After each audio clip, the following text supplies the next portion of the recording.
Hi guys, welcome back to Vihan's World. And today I'm going to solve the Rubik's Cube for you to show you how I use the method and solve it really quickly from the method I showed you in the other video earlier.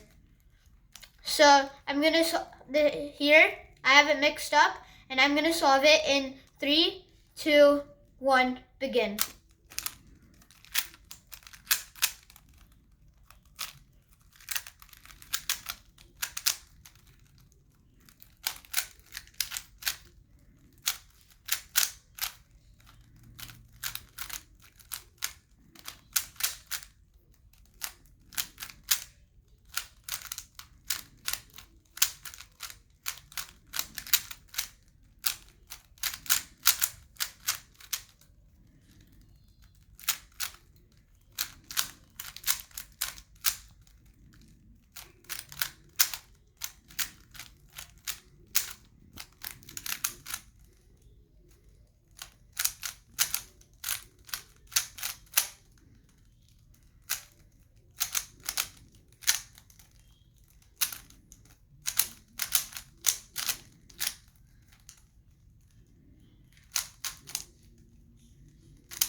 And it's solved.